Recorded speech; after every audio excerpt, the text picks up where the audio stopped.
The play-by-play voice of the San Jose State Spartans, who joins us from beautiful San Jose, California. That's Kevin Richardson, who joins us on the hotline. And I appreciate the time, Kevin. How are you today?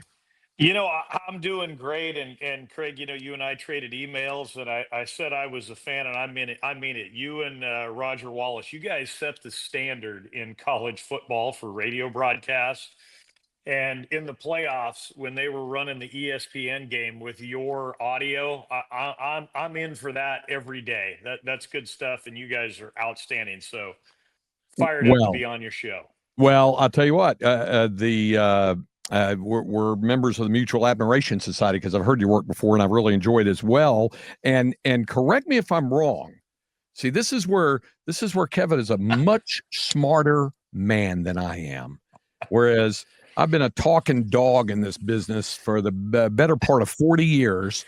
Kevin is by daytime, Midas touch, everything he touches turns to gold financial advisor, and your side hustle is doing the Spartans. Is that even close to the truth? That is the truth. About 20 years ago, I bought some gear, started doing some high school stuff, and then picked up the job as the color analyst for San Jose State. And I did that for 15 years. And then Justin Allegri, who left to go become the voice of the California Golden Bears, he was the play-by-play guy. Well, I'd done play-by-play at the high school level. And if memory serves me right, you've done a lot of that. And I was like, oh my gosh, what a joy it would be to call play by play at the college level, because it would be so much easier than the high school level, right? Yeah. And slid over into that chair. And yeah, it is my weekend gig. I feel like I have two jobs, but they're both jobs that I really, really enjoy. Yeah, that's great. That's great. I want to get your thoughts on the Spartans team, but even factoring that into it, I wanted to give you a chance to give folks a little bit of background on how this program has progressed, especially over the past few years, and especially with Ken Niumatalolo being able to take over and in his second season, coming off that crazy 5 overtime bowl game last year, Right. what he's trying to set forward, I guess, and really put his stamp on the program. Yeah, it's interesting because Coach Niumatalolo, I had interviewed him, oh gosh, 4 times, I believe San Jose State had played them over the years. And us broadcasters, we always have our tricks, but that was back in the day when you could get a pregame interview with the head coach. And, you could pre-record it during the week. And I would always use the trick of, I'd say, Coach, the recorder's not on, but I'd ask a question that was real intimate to that coach. And the coaches that opened up about that question always ended up going on and doing really well. And the guys that didn't kind of faded really quickly. And Ken was always that guy that listened to that first question and answered it very thoughtfully. And that's who we've got as a head coach. He's got a couple of great sayings. One of them is, I don't know what else I'd do if I didn't coach. I'm a coach, right? That's what I do. And I know what football should look like. And for him, football should look like a pretty disciplined group of guys that are playing super physical. And that was the thing that I feel like was the biggest transition last year for the Spartans from Brent Brennan to Ken Niumatalolo. It was, hey, let's play some physical football and let's not sit around and whine if somebody punches us in the mouth. We've got to punch them back. So it's been a great step for San Jose State. And he's a guy that knows what it's supposed to look like, having been at the Naval Academy for so many years. And again, we're trying to, last time we were in Texas in 2017, that was pretty ugly, right? 56-0. And this is, a lot different team. And it's fun watching Ken coach because the game means a lot to him. Yeah, I was going to ask you another question about Coach Niumatalolo, and that is, here's a man who is of Polynesian descent and went to University of Hawaii, did a tremendous job at the Naval Academy. That's where he really exploded on the map for a lot of folks. But do you get the feeling, especially now in his second year, that he feels more at home being on the West Coast than, say, even in Annapolis at the Naval Academy? Well, you know what? It's an interesting subtlety that I missed when they hired him because I saw no connection, right? The kid that you get at San Jose State's going to be a lot different than the kid that you get at the Naval Academy. And then I come to find out he took his LDS mission. He was stationed in Ventura, California. So Mhm. he knew California really well. And a lot of the Central Valley, is great recruiting grounds. And that's where he had spent a lot of time. So there was that connection. And then I had kind of in this name, image, and likeness and transfer portal world, even though I'm an old 80s football guy that, played a game for Stanford down in DKR many years ago, I had kind of forgotten kind of what football was about. And this guy just came in and it's like, hey, we don't need to have 47 different uniforms. We've got a home and we've got an away. And when we're out at practice, we're gonna be disciplined. And hey, radio guy, I love that you're here, but can you stand behind that line? Because that's what I have the kids do. And and they actually hit in practice. And I asked him the question about that, and he said, well, you played linebacker. How do you learn how to tackle if you don't tackle once in a while? And so it's kind of a 90s brand of football, and the kids love him. And it's not just the Polynesian kids. He's got a great following there, obviously. But, he's just been really straightforward about name, image, and likeness. It's going to look nothing like what you guys have going on at Texas. But if you want a clean locker room and a place to practice and a place to go get a college degree, go put your stuff on and let's play some football. It's been super fun from that standpoint. Kevin Richardson, play-by-play voice of the San Jose State Spartans, joining us here on the Craig Way Show on 1300 The Zone. And from the True Confessions, I still do a lot of high school football. I've got 2 high school games this week. I still call I 8 of the love 12 it. state championship games every year, so I'm still into it as well. And then the other thing I've got, I have to, a long time ago in a galaxy far, far away, I also did the play-by-play for what is now called FC Dallas. Back then, they were Dallas Burn in Major League Soccer. So I have done games at what was then known as Spartans Stadium there against the San Jose Earthquakes. And I remember what a Yes. wonderful environment Yeah. that edifice is. It's got to be a great place to call football games. It really is. The press box is outdoor. We had Central Michigan, in town on Friday, and I was telling them, I said, look, don't be surprised when you get here and it's an outdoor press box, but it won't matter to you because the weather will be spectacular. So you're close to the action. It is a great stadium, especially when the fans turn out. That becomes a little bit of an issue around here just because the Bay Area has gotten so big. And traffic is a thing that it wasn't 20 years ago. But yeah, great old stadium. They call it SEFQ Stadium now. One of the savings and loans in the area, bought the naming rights. But it's a fun place to go watch a football game on a Saturday afternoon. You have the advantage of me, sir, and that you've called a 5 overtime game. The closest I got was 4 with a Texas OU game in the Cotton Bowl a few years ago. What was that like in that 5 overtime contest in the 5 overtimes? Which, by the way, as is accurately listed in the game notes, was a bowl record for approximately 36 hours until Toledo beat Pitt in 6 overtimes in the game above Sports Bowl. But in the Hawaii Bowl, you went 5 overtimes with USF with South Florida, and Sark mentioned it yesterday in the news conference, his weekly news conference. Hey, and as you said that, I realized I've called 2 5 overtimes. One of them is a color guy. The hard part on the fifth overtime, as a broadcaster, is kind of remembering where you're at, right? Because you're like, oh gosh, are we 3 deep? Are we 4 deep on this thing? Ultimately, it was a gut punch. I sure wish we'd have gotten that win, especially with Coach Niumatalolo being a guy that grew up in Hawaii, and a big portion of his staff are Hawaii guys, and we had a lot of locals there, out to support him. But I tell you, I've kind of gotten into this mode where I'll say, hey, don't sleep on this guy or that guy, and that USF program, South Florida, they kind of showed what they were about in their opener against Boise. Boise is a lot different without Ginty, the running back. But that was a good prize fight. It just the bummer was we weren't able to get the win. Let me get your thought, and I know it was a heartbreaker as well the other night in the season opener home against Central Michigan. That was one that I was watching in the hotel in Columbus Hmm. late night, and it looked like it was there for the taking.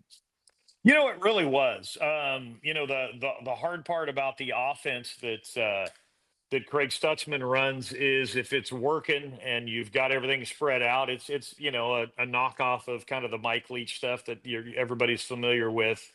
When it's working, it's great, and when it isn't, it can be a problem, especially if you turn the ball over 3 times in the first half. And then I thought it was really interesting with Central Michigan. They had a couple of pretty darn good running backs. And of course, their new head coach had been the OC at Army the last 5 years and ran the ball for 321 yards a game a year ago at Army. And, Hmm.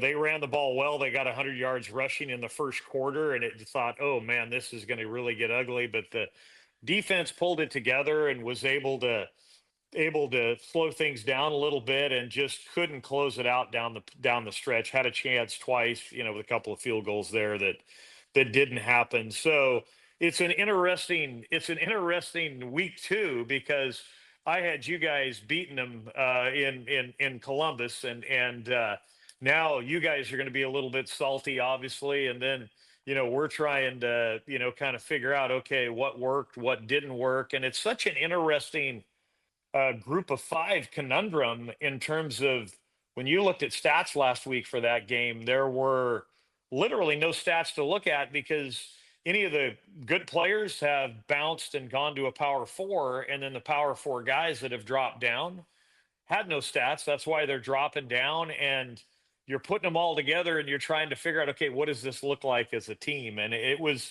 an interesting game one, much more so than they are in an opener in general. Yeah. Well, one guy who is a known commodity for you is your quarterback, Walker Eget. And I know, when you have turnovers, those are unfortunate there, but he still threw for over 300 yards and also had the touchdown pass of 45 yards. That was a career best for him. How about your thoughts on what he brings to this offense? Yeah, Walker is, I always say what tough is the back wall of a shooting gallery, right? I mean, he just hangs in there. He had, 2 interceptions, and he's like a 3-point shooter. If you miss one, we'll start shooting because you're going to make one, right? He's done really well. He started 7 games last year, had about 2,500 yards passing. That was number 6 in the Mountain West. He does a lot of things really well, and then with this offense, as you guys know, those receivers are reading the routes as they go and running to green grass or green turf, if you will. And he's pretty good. He's ahead of everybody else right now because we got a lot of new receivers, but we've got a kid, Danny Scudero, that we played against last year, who was at Sacramento State and grew up. Literally, I made the comment on Friday night that he was further from the line of scrimmage than he was to his house. But he grew up right in the shadows of Sefke Stadium there, and he had a great night for us. And so we got to get a couple of more receivers on board like that, and that'll help those numbers look a lot better. Touchdown to interception ratio, that was a bit of an issue last year. It wasn't quite where you want it, and hopefully maybe we got a few of those out of the way in the opener. Is it safe to say to Longhorn fans, if you watch for nobody else on San Jose State, watch the guy on defense who wears number 1, Jordan Stewart. You know what? It is safe to say. I was saying, he was number 10 last year. He dropped that 0 and it made him even faster. He finds his way to the football as an old inside linebacker. I like watching a good linebacker play, and he's good. He's not the biggest guy, but he's tough. 15 tackles in the opener. I always kind of throw that thing out there on the radio, and I'll say, what's tougher, 10 tackles in a game or 100 yards rushing, and then on a season, 1,000 yards rushing or 100 tackles. And I'm always leaning into it's harder to get 100 tackles because you can't take any of those. You can't hit the sideline on any of those tackles, right? Both of them are hard, but one's I think a little bit harder. But He's good. He's a tough linebacker. He plays super hard. And there's another outside linebacker, Tanyella Latu, who plays pretty hard too. And they are, as you know, if you've got a couple of bell cows that people will follow, that sure helps. And those guys are good. The one other guy I want to ask you about, and I know we probably haven't seen too much action there for you, but Longhorn fans remember him, Larry Turner Gooden, who was a part of the Longhorn program and then transferred in prior to last season. Yeah, isn't that crazy, right? Yeah, he has kind of transformed his body in the off season. Dropped a little bit of weight and in a good way, and looks pretty good. I know got some reps on special teams last week, and a guy that I know that they think a lot of him. So that is kind of the fun part, I guess, if you will, in this name, image, and likeness and transfer portal era where you get to go back and play against your former team. So that is pretty cool. No doubt about it. Final thing I wanted to ask you, Kevin, is other than obviously if everything aligned properly and the Spartans are in position for a win on Saturday, that's one thing. In addition to that, what do you think that Coach Niumatalolo wants to see out of his group this Saturday in the game against Texas? The part that Coach Niumatalolo really leans into hard, and obviously I think it's probably from the academy days, is when you're at the Naval Academy, you don't get the silly penalty. And in the second half, I think it was second drive of the second half. First drive went down and scored.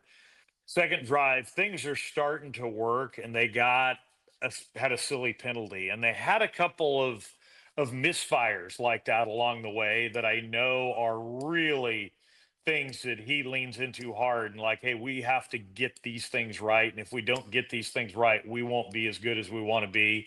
The other thing that I know that he wants is he wants the run game to be better. 75 yards last week, 88 per game last year. um, he talked about it last year, beginning, middle, end of season, off season, fall camp, and we didn't run the ball very well. And I know that he's going to want to see that improve on Saturday too. And obviously a Herculean task to come in there with 100,000 Longhorns fans that are going to be pretty fired up after what you guys had to go through last week. But sometimes those things are super fun for the student athletes to go see that stadium full of 100,000 people. So I'm again, I in 1986 when Stanford played and won 31-20, I keep trying to channel some positivity that way. But anyhow, Yeah. we'll see if that helps at all. Okay. All right. And by the way, just as an advisory, not a warning, an advisory, just to let you know, since you were in that visiting radio booth 8 years ago, it's still there. It's still in the same spot now. The stadium is undergoing some renovation. They're going to put in all new suites. That the places where we're working this Saturday will not be the places where radio is working starting next year. But that's another story. Okay. The photo deck has kind of been raised up a little bit. So to accommodate the broadcast crews, not just your crew and my crew, but also even network TV, they've had to bring in like riser platforms into our booth to raise our level up so we could see over the coaches' cameras over the top. You'll still be able to see it, but it's a little bit of an adjustment to make. I saw it for the first time yesterday, and I was like, okay, well, at least we can see.